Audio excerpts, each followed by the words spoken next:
Dans le cadre de la lutte contre le blanchiment d'argent et le financement du terrorisme, la Banque centrale de Mauritanie a procédé depuis quelques jours à la fermeture de tout établissement de transfert d'argent non autorisé par la Banque centrale. Plus de détails sur ce sujet avec Rabia Aded.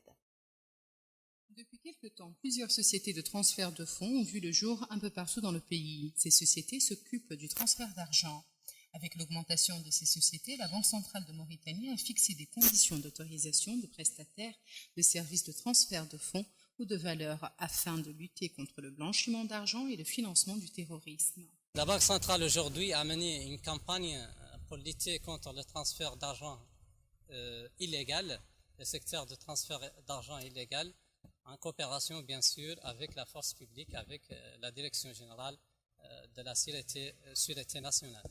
Donc l'objectif de cette campagne était justement d'éradiquer ce secteur informel financier, ce secteur illégal financier, et d'organiser ce secteur. En réponse, les sociétés de transfert de fonds ont déposé leur dossier au niveau de la Banque centrale de Mauritanie en demandant ainsi leur autorisation. La Banque centrale de Mauritanie a prodigué 9 autorisations provisoires aux sociétés de transfert d'argent remplissant leurs conditions. Ce propriétaire de société de transfert d'argent affirme que la Banque centrale de Mauritanie a répondu à leur attente en mettant un terme aux sociétés de transfert d'argent qui n'étaient pas sérieuses. L'important, ajoute-t-il, est que le citoyen puisse effectuer son transfert d'argent en toute sécurité. Et enfin, il demande aux citoyens de ne plus utiliser les sociétés qui n'ont pas l'autorisation de la Banque centrale de Mauritanie. La Banque centrale de Mauritanie a procédé à la fermeture de toutes les autres sociétés de transfert d'argent qui ne répondent pas aux exigences du contrôle de la Banque centrale de Mauritanie. Cette campagne a déjà réalisé des résultats importants sur le terrain. La plupart des gens qui fournissaient ces services sans autorisation de la Banque centrale ont fermé leurs portes, ont cessé leurs activités aujourd'hui. Et donc, c'est une campagne qui va être continue jusqu'à ce que ce secteur illégal disparaisse. Je souhaiterais remercier les citoyens et leur exhorter à justement faire le transfert d'argent via les sociétés autorisées ou les banques, mais surtout pas avec des sociétés non autorisées à faire cette activité. La Banque centrale de Mauritanie rappelle que la fourniture de prestations de transfert de fonds ou de valeurs sans son autorisation préalable et en dehors de son champ de supervision pourrait servir dans des actes de blanchiment d'argent ou de financement du terrorisme et constituer par conséquent une menace à la sûreté publique. La Banque centrale de Mauritanie, en coopération avec les autorités sécuritaires et judiciaires concernées, procédera à l'application rigoureuse des dispositions en la matière et les contrevenants seront passibles des sanctions et peines prévues par la réglementation en vigueur. Afin de nous édifier sur ce sujet, nous recevons ce soir M. Sidi Mohamed Bakar, chef du cabinet du gouverneur de la Banque centrale de Mauritanie. Bonsoir, monsieur. Bonsoir. Dites-nous pourquoi la mise en œuvre de cette campagne. Alors, bonsoir, merci beaucoup. D'abord, j'aimerais mettre cette campagne dans son contexte global.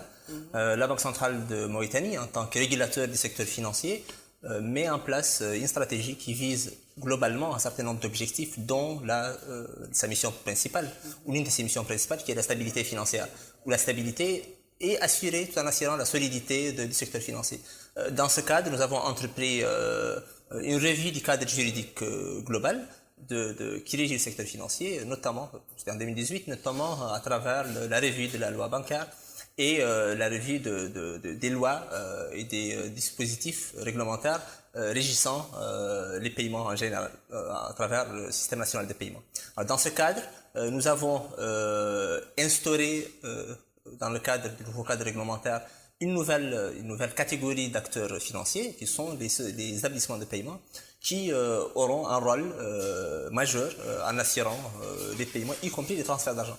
Dans ce contexte aussi, la Banque centrale ayant constaté l'émergence d'un certain nombre d'acteurs qui font du transfert d'argent, qui sont supposés, par ailleurs, avoir une autorisation préalable de la Banque centrale. Donc la Banque centrale a lancé une circulaire en août dernier, tout en demandant à tous les acteurs du secteur informel de présenter, tout en leur demandant de présenter des demandes d'autorisation.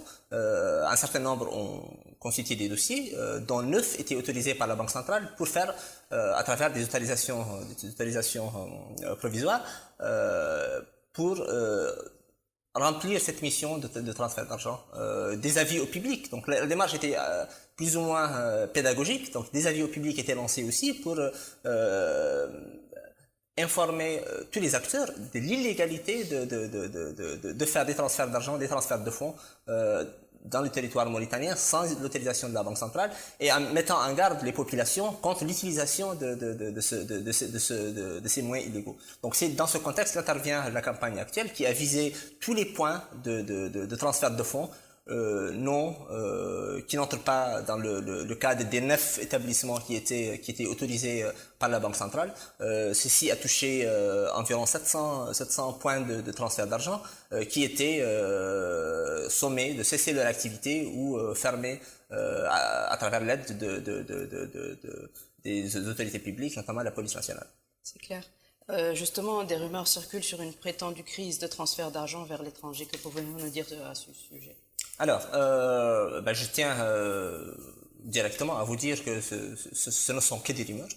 D'abord, l'évaluation de la Mauritanie, il n'y a pas de nouvelle évaluation de la Mauritanie, ni du secteur financier, ni du secteur bancaire mauritanien, il n'y a aucune évaluation. La dernière évaluation date de 2 ans, c'est l'évaluation de pair faite dans le cadre d'IGAFI, qui a fait ressortir un certain nombre de recommandations pour la consolidation et la lutte contre le blanchiment d'argent et le financement du terrorisme, dont les recommandations dans la Mauritanie étaient précurseurs dans la mise en place de ces recommandations.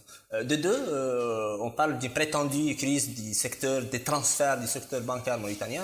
Je tiens à réaffirmer que cette crise est inexistante. Donc tous les acteurs économiques mauritaniens sont à même, jusqu'à nos jours, à faire leur transfert dans les mêmes conditions. Donc il n'y a pas de nouveau. Le secteur bancaire mauritanien n'est pas affecté, est capable d'honorer tous ses engagements. Les clients mauritaniens, les importateurs mauritaniens et les exportateurs mauritaniens sont capables toujours, à travers le secteur bancaire mauritanien, de faire toutes les opérations. Parler aussi de Mauritanie comme foyer ou zone de blanchiment d'argent, ceci est inexact, tout simplement, parce que la Mauritanie, certes, court des risques comme la plupart comme tous les pays, tous les acteurs économiques de par le monde, notamment dans la zone du Sahel, au Moyen-Orient, où il y a des risques. La Mauritanie on n'a jamais constaté aucune classification classant la Mauritanie dans cette catégorie de zones à risque en termes de blanchiment d'argent ou de financement du terrorisme. Par contre, les autorités mauritaniennes ont pris à bras le corps la question parce que d'abord, ça répond aux exigences de la Banque centrale elle-même, sans parler des exigences bien sûr d'organismes internationaux dont la Mauritanie et partie prenante.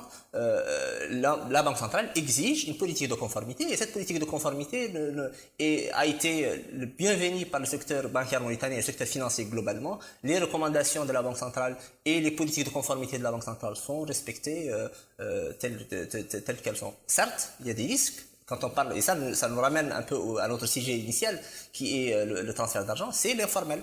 Donc l'existence d'un secteur informel présente un certain nombre de risques, y compris des risques de transfert liés au crime organisé, liés éventuellement au terrorisme. C'est pour cela que nous sommes en train de mettre en place ces actions qui visent à canaliser, à réguler tous les transferts d'argent en mettant en place le cadre légal adéquat pour pouvoir permettre la fluidité, l'efficacité, la sécurité des paiements et des transferts de fonds en particulier. Parfait.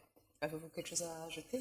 Alors, je tiens juste à noter que cette campagne ou ces actions relatives au transfert de fonds s'inscrivent dans le cadre d'une vision globale de la Banque centrale de Mauritanie qui vise à promouvoir l'inclusion financière, qui vise à moderniser au-delà des moyens classiques, au-delà du cash, à introduire des alternatives au cash, il n'est plus acceptable d'avoir une société, une économie dominée par le cash. Donc en présentant des alternatives, en favorisant l'émergence de nouveaux moyens de paiement, notamment les paiements électroniques, les paiements basés sur les nouvelles technologies, sur les fintechs, qui permettront d'assurer une meilleure fluidité, une meilleure sécurité de notre système de paiement national, mais aussi du secteur financier en tout entier. Merci beaucoup, Monsieur Sidi Mohamed Bakar, Merci à d'avoir vous. répondu à notre invitation.